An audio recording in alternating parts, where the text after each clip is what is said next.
¿Cómo vencer al gobierno del anticristo? La Biblia dice que la fe del cristiano vence al mundo. Lo que vamos a ver muestra cómo se traduce esto en la práctica. Presta atención hasta el final, porque podrás hacer un examen interior y eso fortalecerá tu fe. Vamos a ver la definición de cristiano bíblico. Hoy día muchos dicen ser cristianos, pero están lejos de serlo. La Biblia dice que a los discípulos se les llamó cristianos por primera vez en Antioquía. Es decir, un cristiano es un discípulo de Cristo. El Señor Jesús dio la definición de discípulo diciendo: «Si vosotros permaneciereis en mi palabra, seréis verdaderamente mis discípulos». En este punto ya podemos descartar como cristianos a todos los que no leen la palabra de Dios. Si para ser discípulo de Cristo o cristiano es necesario permanecer en su palabra, habrá que saber qué dice su palabra. Si no se lee la Biblia, no se conoce su palabra y por lo tanto no se puede permanecer en ella. Es importante también saber que esa mi palabra a la que aludió Cristo es toda la Biblia, ya que toda ella es palabra de Dios. Acordémonos incluso que Jesús vino antes de que se escribiera lo que conocemos por Nuevo Testamento, y también que resumió la palabra de Dios en amar a Dios con todo nuestro ser y al prójimo como a nosotros mismos. Por lo tanto, el primer requisito para ser cristiano es leer toda la Biblia una y otra vez a fin de saber cómo permanecer en su palabra. Veamos ahora el fundamento de la fe de un cristiano bíblico. El término bíblico, añadido a cristiano, sirve para aclarar que ese cristiano es una persona que verdaderamente guarda la palabra y no es un cristiano solo por autodenominarse así. Santiago dijo: «Pero sed hacedores de la palabra y no tan solamente oidores, engañándoos a vosotros mismos». Veamos ahora dónde se fundamenta la fe de un cristiano bíblico. Jesús estaba con sus discípulos y ellos le decían que la gente opinaba que él era Juan, Elías o un profeta. Entonces el Señor les preguntó qué pensaban ellos. Pedro contestó: «Tú eres el Cristo, el Hijo del Dios viviente». Presta atención porque esta confesión es clave para entender cómo vencer al gobierno del anticristo. El texto sigue relatando y dice que entonces le respondió Jesús: «Sobre esta roca edificaré mi iglesia y las puertas del Hades no prevalecerán contra ella». Evidentemente la roca de la que hablaba el Señor Jesús era la confesión de Pedro, es decir, la roca donde se fundamenta la iglesia es la fe en que Jesús es el Mesías o Cristo, el Hijo del Dios viviente. Cuando leemos Hechos 8, conocemos la historia del eunuco al que Felipe bautizó. Tras explicarle al eunuco el texto de Isaías, éste le preguntó a Felipe: «¿Qué impide que yo sea bautizado?». Felipe le contestó: «Si crees de todo corazón, bien puedes». Y el eunuco entonces le dijo: «Creo que Jesucristo es el Hijo de Dios». Fíjate que la confesión del eunuco fue que Jesucristo es el Hijo de Dios. Veamos ahora qué va a pasar en esta última etapa de la humanidad. Leyendo la Biblia y comparándolo con lo que ocurre en la actualidad, se ve perfectamente que la humanidad está a punto de entrar en su última etapa, antes que se cumpla lo que dijo Dios por boca de Sofonías.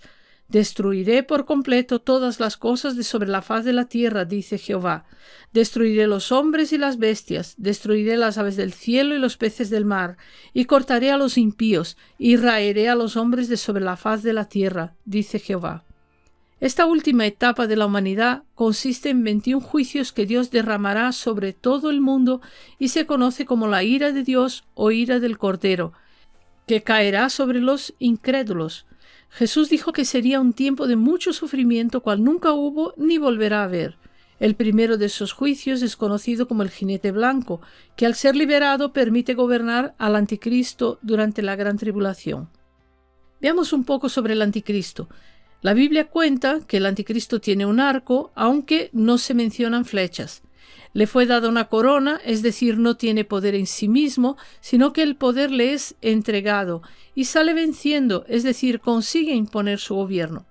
Pablo dice que el surgimiento de ese tirano es por obra de Satanás, con gran poder y señales y prodigios mentirosos, y con todo engaño de iniquidad para los que se pierden, por cuanto no recibieron el amor de la verdad para ser salvos. Aquí hay un detalle importante con relación a los que no leen la Biblia. Los que no aman la verdad y se complacen en la injusticia no dan importancia a la palabra de Dios. Y por eso Dios manda un poder engañoso que alcanzará su auge por medio del anticristo. Ese engaño los atrapará a todos eternamente. El arma que le permitirá asumir el poder parece ser discreta, ya que no viene con flechas. En el ámbito globalista eso se conoce como conseguir dominar por medio del control blando. Dos ejemplos de esas artimañas son la uniformización ideológica por la manipulación del lenguaje, los valores, la censura y la vigilancia, por ejemplo. La otra artimaña es la imposición de tecnologías como identidad digital, control financiero, inteligencia artificial y sistemas de puntuación social. Ese tipo de cosas permite dominar sin disparar un tiro. El nivel de avance de esas tácticas ahora, a mediados de junio de 2025, es de 9/10. A diferencia del control duro que se apoya en sanciones visibles y el control medio que combina presión social o institucional con incentivos o penalizaciones indirectas, el control blando es más psicológico, cultural y emocional. Por eso hoy día se pone tanto el foco en cómo nos sentimos, haciendo de los sentimientos el baremo por el que se toman las decisiones. Las emociones son fáciles de manipular e imposibles de argumentar. Luego veremos por qué esas tácticas diabólicas no funcionan con los cristianos bíblicos. Veamos un poco más de cómo funciona el control blando. Cuando los gobiernos usan las técnicas de control blando, moldean los valores, opiniones y deseos no por imposición, sino por persuasión o programación progresiva. Por eso la democracia no es viable. Si se puede moldear valores, opiniones y deseos, se puede manipular la voluntad del pueblo para que ejerzan una falsa democracia y así elijan a los gobernantes que les interesan a los poderosos. Una democracia manipulada no es democracia, sino engaño. Por eso Pablo dijo que el gobierno del anticristo vendrá por medio del engaño. El control blando apela a las emociones usando lenguaje positivo, moralidad superficial y usa conceptos como inclusión, responsabilidad colectiva, solidaridad y cuidado, por ejemplo. Eso lo vimos de forma acentuada en el evento de 2020. Los medios que se usan para inculcar esa forma de pensar en las masas son la educación, los medios de comunicación, entretenimiento, publicidad institucional, influencers, celebridades o expertos. Siempre se usa un lenguaje suave como recomendamos, sugerimos, es por tu bien, es para protegerte, etc. Lo más trágico es que las masas estupidificadas por esa manipulación no perciben la manipulación, aceptan el engaño y encima piensan que son ellos que deciden y ellos controlan. El control blando es más eficaz a largo plazo porque evita la resistencia frontal. Su fuerza está en que el individuo cree que actúa por elección, cuando en realidad está dentro de un marco mental diseñado para limitar sus opciones sin que se perciba como opresión. Por eso los sistemas modernos no imponen, sino que normalizan, no prohíben, marginan al disidente, no obligan, te hacen elegir lo que ellos ya decidieron por ti. Veamos ahora de quién recibe el poder el anticristo. Apocalipsis 13:2 dice, refiriéndose a la bestia anticristo, que el dragón le dio su poder y su trono y grande autoridad. Cuando Satanás intentó corromper al Señor Jesús, le ofreció todos los reinos del mundo y su gloria a cambio de que le adorara. Eso es lo que busca Satanás, adoración. El Señor Jesús lo rechazó, pero la oferta siguió disponible y muchos la aceptaron. Esos son los que hoy día acumulan tanto poder y riqueza que son capaces de influir en el rumbo de la humanidad a servicio de su amo. Esos son los que están reuniendo los elementos para entregar el poder al inicuo. Los principales agentes a servicio de Satanás hoy día son los bancos centrales y organismos financieros. Ellos ejercen un control mediante inflación, deuda, incentivos fiscales, etc.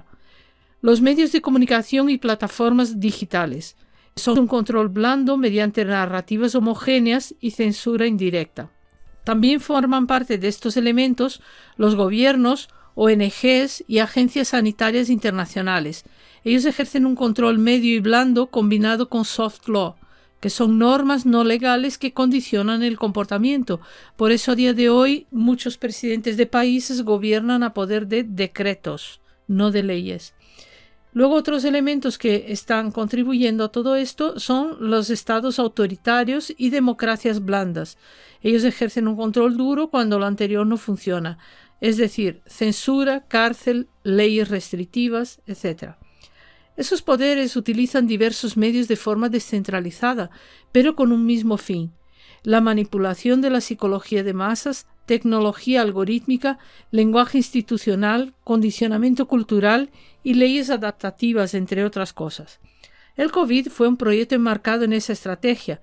El COVID no fue un fin, sino un acelerador, y sirvió para probar herramientas de control social, reducir resistencias culturales, centralizar discursos y autoridad, crear precedentes normativos. Cada nuevo proyecto hereda la legitimidad creada durante la emergencia y avanza sin pausa, aunque sin anuncio masivo. El ciudadano común ve las piezas sueltas, apps, trámites, restricciones, pero difícilmente percibe el marco completo. Hablemos ahora del pensamiento único, que es el fundamento de la tiranía. La uniformización ideológica es un paso clave para establecer un sistema de gobernanza global estable, ya que un control efectivo y centralizado no puede funcionar con sociedades plurales, culturas autónomas o sistemas morales divergentes. Para que el proyecto avance, es necesario alinear el pensamiento colectivo en ciertas áreas clave, desde lo económico hasta lo espiritual, y neutralizar la diversidad real que impide una administración supranacional sin fricciones. Los temas clave que el nuevo orden mundial necesita estandarizar son los siguientes: identidad personal y género. Se está trabajando para reemplazar las identidades tradicionales, es decir, hombre y mujer, introduciendo una serie de definiciones que llevan a la confusión total de la identidad de género de las personas. El objetivo de esta estrategia es disolver la estructura familiar y moral heredada. Otra estrategia es la religión y la espiritualidad. Ellos necesitan reducir el cristianismo bíblico a una moral humanista inclusiva, lo que recuerda a la iglesia de la Odisea descrita por Juan en Apocalipsis. Un gran impulsor de esa estrategia fue Billy Graham y sus compañeros del Congreso de Lausanne en 1974. El objetivo es sustituir dogmas firmes por espiritualidad amorfa y controlable. Otro punto que ellos quieren controlar y dominar es el patriotismo y la soberanía nacional. El nacionalismo es visto por esos globalistas como peligroso y el objetivo es debilitar la resistencia local a decisiones globales. Otro punto que ellos quieren completar es el tema de la propiedad privada y la producción local. Se promociona la economía colaborativa, el alquiler, el uso compartido, etc. Eso tiene como objetivo llevar a las personas a depender del sistema para vivienda, movilidad, ingresos, etc. Otro punto importante para los globalistas es la narrativa climática y ecológica. Se impulsa la aceptación universal del relato de emergencia climática, con el objetivo de justificar reformas económicas y restricciones severas en muchos ámbitos de la vida, especialmente en la agricultura. Otro punto importante es la salud pública como herramienta de control. Se normalizan intervenciones invasivas como pasaportes, confinamientos, tratamientos obligatorios, etc. El propósito es subordinar la libertad personal al bien común definido globalmente por los agentes de la gobernanza mundial. Cuando hablamos de normalizar, quiere decir hacerlo normal en la mente de las personas y además imponer normas al respecto. Ten esto en mente. Otro punto importante para los globalistas es el tema de la tecnología como mediadora de derechos. Se está digitalizando la vida como norma.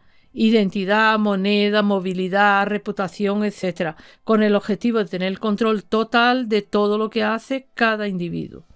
Otro punto es la educación como moldeador ideológico.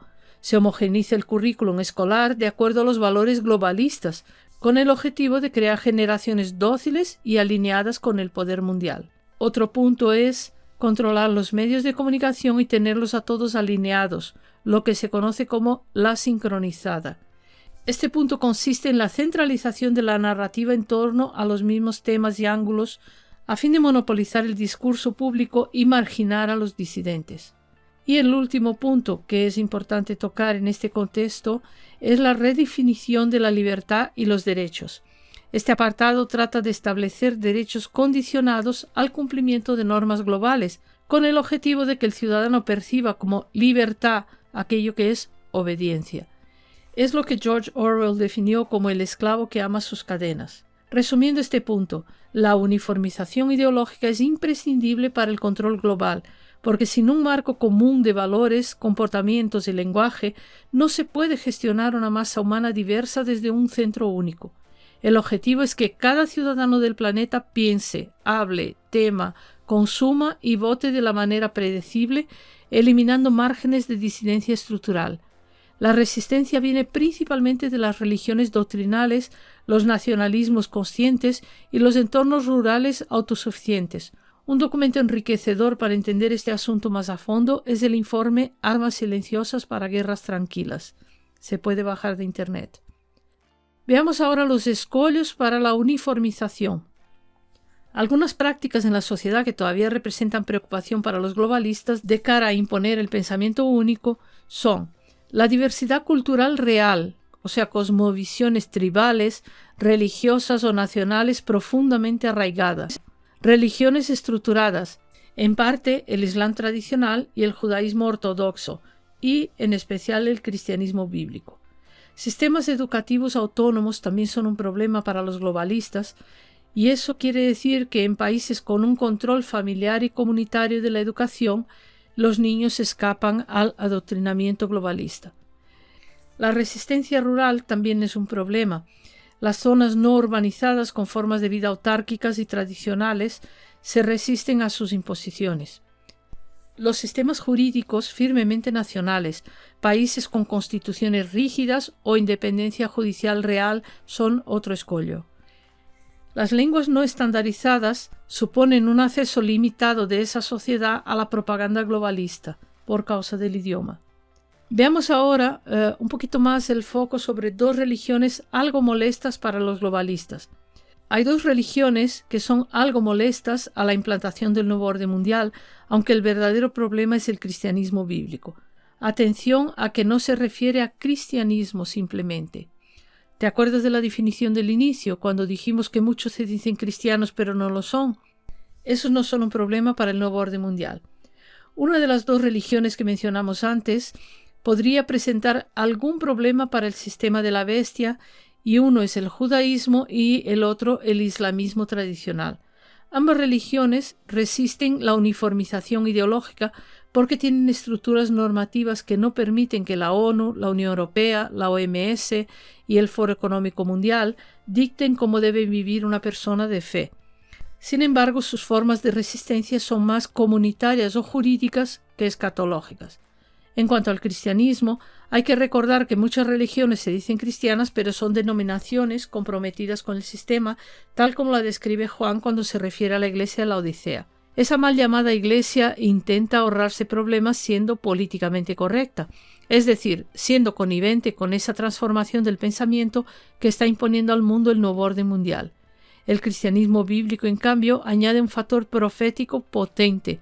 Anuncia de antemano el surgimiento de un sistema global falso y advierte a las naciones y llama a no someterse a ningún poder que pretenda suplantar a Cristo. Por eso, en términos de peligrosidad percibida por el sistema global, el cristianismo bíblico es el verdadero escollo para alcanzar su meta. Veamos ahora la Odisea y el nuevo orden mundial. Tristemente hay muchísimas denominaciones que viven de forma políticamente correcta, como hemos dicho, engañándose al pensar que porque practican una religión serán salvos. Esas congregaciones nunca predican temas que puedan incomodar al sistema globalista. Dicho por un agente colaborador del sistema global, hoy día existe en esas congregaciones un inmenso silencio escatológico. En esas congregaciones de la Odisea se evita hablar del regreso de Cristo, del juicio del anticristo o del reino milenial. También se desactiva la vigilancia y la sobriedad espiritual. La mayoría de creyentes ignora completamente el panorama profético bíblico. Los propios líderes no saben siquiera si la iglesia será arrebatada antes o al final de la tribulación o qué supone ese tiempo de juicios. El sistema globalista tiene claro que el verdadero cristianismo no puede ser absorbido sin antes ser desfigurado o neutralizado. La Odisea ha sido absorbida porque se ha conformado a este mundo y ha sido desfigurada y neutralizada. Su destino es el de la sal que se pisa por los hombres, y eso es lo que está pasando. El mundo ridiculiza su fe y no cuenta para nada con ellos a la hora de buscar respuestas. Esos son los que vendrán al Señor, y Él les dirá: no sé de dónde sois, apartaos de mí todos vosotros, hacedores de maldad. Allí será el llanto y el crujir de dientes cuando veáis a Abraham, a Isaac, a Jacob y a todos los profetas en el reino de Dios, y vosotros estéis excluidos. ¿Qué pasa con los desiglesiados? Muchos usan despectivamente el término desiglesiados para definir a esos cristianos que, hartos de la Odisea, se han dejado de congregar en denominaciones tradicionales. No estamos de acuerdo con la idea de que están desiglesiados, porque eso implicaría que son apóstatas por haber abandonado la Iglesia de Cristo. Esas personas más bien han entendido que se puede ser discípulo de Cristo, aunque no se sea parte de un grupo jerárquicamente organizado, puesto que la Iglesia de Cristo está por todo el planeta y que allí donde hay 2 o 3 reunidos en su nombre, Él está. Muchos no tienen afiliación denominacional formal, pero se reúnen en casas, pequeños grupos o iglesias sin nombre institucional. La clave no es el cartel, sino la sujeción a la Escritura, la fe en el Evangelio puro, el rechazo de los falsos evangelios, como las obras, prosperidad, nueva era, sincretismo, y la expectativa del regreso de Cristo, entre otras prácticas que son comunes entre los cristianos bíblicos. Ahora veamos por qué el cristianismo bíblico es peligroso. Presta mucha atención, porque en vista de lo que hemos tratado, analizaremos la cuestión central de este vídeo, que es cómo vencer al gobierno del anticristo. Según la información de un agente colaborador del sistema de gobernanza mundial que prepara el gobierno del anticristo, el cristianismo bíblico es un serio problema para el que no tienen solución los siervos de Satanás. Eso ocurre porque ese cristianismo presenta una cosmovisión que reconoce una autoridad superior a la del Estado o el sistema, afirma verdades absolutamente innegociables, define al ser humano como imagen de Dios, no como recurso estatal, advierte proféticamente sobre la manipulación del poder global en los últimos tiempos.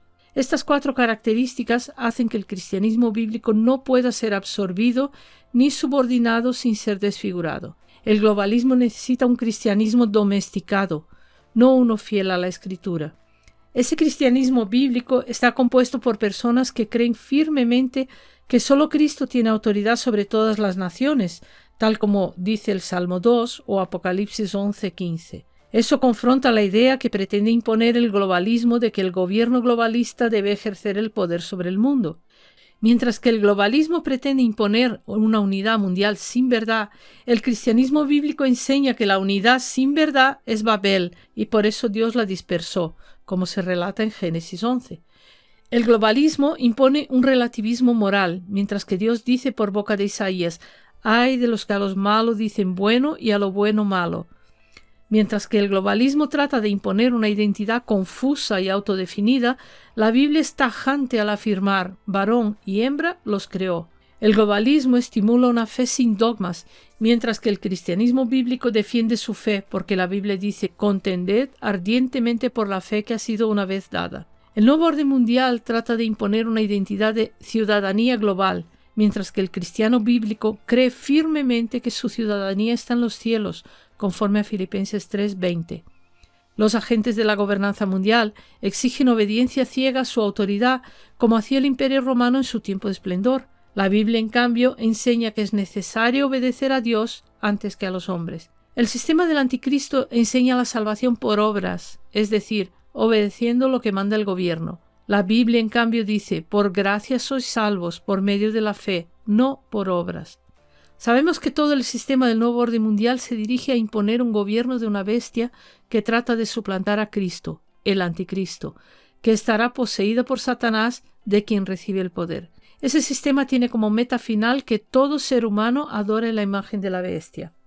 La Biblia alerta proféticamente sobre la culminación de ese gobierno, diciendo que nadie podrá comprar ni vender si no tiene la marca. Apocalipsis 13. ¿Entiendes por qué un cristiano puede vencer al gobierno del anticristo por medio de la fe? Examina si tu fe está alineada con la Biblia. ¿Descansas en la paz de Dios o has aceptado algo del pensamiento globalista para que el sistema te deje en paz? Fíjate ahora con mucha atención en este texto bíblico. Dice así 1 Juan 5, 4 y 5. porque todo lo que es nacido de Dios vence al mundo, y esta es la victoria que ha vencido al mundo, nuestra fe. ¿Quién es el que vence al mundo sino el que cree que Jesús es el Hijo de Dios? ¿Te das cuenta la importancia que tiene creer de verdad en Cristo? Entre otras cosas, la fe nos protege del maligno. Veamos ahora qué es la Biblia para los globalistas. La Biblia es un documento subversivo. Como podemos ver a la luz de estas consideraciones, y en palabras de un agente colaborador con la gobernanza mundial, dice que la Biblia no es un texto religioso, es una afirmación política, ética, espiritual y profética. Esto es así porque la Biblia desenmascara el uso ilegítimo del poder, anuncia que los sistemas del mundo serán juzgados, predice que un poder global se alzará persiguiendo a los que no se sometan, y enseña a los creyentes a no conformarse a este siglo. Por eso Pablo dijo en Romanos 12:2, no os conforméis a este siglo, sino transformaos por medio de la renovación de vuestro entendimiento para que comprobéis cuál sea la buena voluntad de Dios, agradable y perfecta. ¿Qué es conformarse? Tomar la forma. ¿Qué es este siglo? Este mundo. ¿Cómo ocurre la renovación de nuestro entendimiento? Por leer una y otra vez la palabra de Dios y se nos va haciendo cada vez más luz. ¿Para qué todo esto? Para que comprobemos la buena voluntad de Dios, agradable y perfecta, que culmina con nuestra salvación eterna. Veamos ahora la profecía bíblica como antídoto. El creyente bíblico no se sorprende por los eventos actuales porque la profecía los anticipó. No se deja engañar por promesas de paz y seguridad porque sabe que vendrá destrucción repentina. No idolatra líderes ni sistemas porque solo Cristo es el Rey legítimo. No teme el rechazo porque su identidad está en Cristo. Para el vídeo en este punto y examina tu corazón para discernir y ver si descansas en esa fe. Si es así, tu fe vence al gobierno del anticristo porque este tipo de persona no puede ser domesticada fácilmente y eso incomoda profundamente a cualquier sistema de intento de control universal. Vamos a concluir con estas consideraciones. Cuando se cree y se vive la Biblia, es un acto de resistencia existencial frente al sistema global que busca diluir la verdad, deformar la identidad humana, sustituir a Dios por el Estado y reemplazar la fe por obediencia ideológica. Por eso el cristianismo bíblico no es solo un obstáculo teológico o cultural, es el último bastión de libertad real ante el proyecto de gobernanza total.